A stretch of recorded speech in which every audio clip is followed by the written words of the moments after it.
le rythme de jeu, ce que j'appelle le rythme de jeu.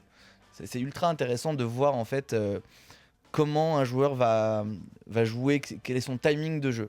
Alors, s'il prend les jetons et il tremblote, c'est mauvais signe. Pour lui. Pas par rapport à ça. Même en fait, pas ça. Vous Ça voyez, veut, en fait, ça veut pas dire c'est vraiment un pro où le timing où tu joues classe, où j'ai entendu ça à la Maison du Bluff, Romain ou Valentin, ils disent il y a une façon de jouer, de coller, raiser et compagnie. Le timing en fait fait que t'es classe, t'es bon, Bien t'es sûr, pro, bien sûr. Alors en fait, quand tu regardes souvent les tables finales de très très très bons joueurs, surtout celles des super high rollers, machin, tu vois qu'en fait ces mecs-là prennent très souvent du temps avant de faire leur action. Alors qu'ils savent déjà très très bien en fait qu'est-ce qu'ils vont faire. Et alors moi le petit conseil que je peux apporter là à la radio, c'est fixez-vous une limite de temps dans votre tête. Moi j'ai fait ça pendant très longtemps.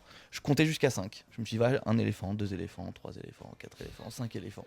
Et ça me donne une marge de temps et je me dis au moins ma réflexion elle dure toujours le même temps imposé. Ce qui Que fait qu'en t'aies fait, une main ou 100 mains. exactement. En fait. C'est ça. J'ai toujours le même temps imposé. Et très souvent, vous allez le voir sur un joueur amateur qui prend énormément de temps à la rivière pour vous relancer. C'est très souvent signe d'une mise pour value. Ouais, voilà. La force, il a un jeu. Inversement, pour un joueur pro qui va très souvent lui jouer plus rapidement. Mais en tout cas, un joueur amateur va prendre beaucoup de temps en rivière pour vous value. C'est ce que nous disait Sylvain Lousli quand il était venu ici. Il a travaillé énormément le timing. C'est extrêmement important. Moi, c'est sur une table où il y avait justement Sylvain, il y avait Vogelsang aussi, qui est un joueur allemand exceptionnel. Et ils prennent énormément de temps, mais ils prennent toujours le même temps. Toujours le même énormément de temps. Ah non, mais c'est impressionnant à voir. Hein.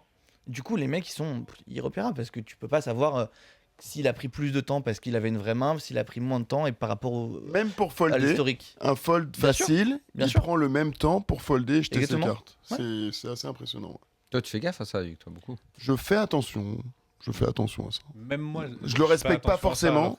On m'a dit prends ton temps à chaque fois. Si tu veux jeter, c'est jette pas tes cartes Jette dès pas que tu vite. les as vues, tu jettes. On m'a toujours dit attends un peu.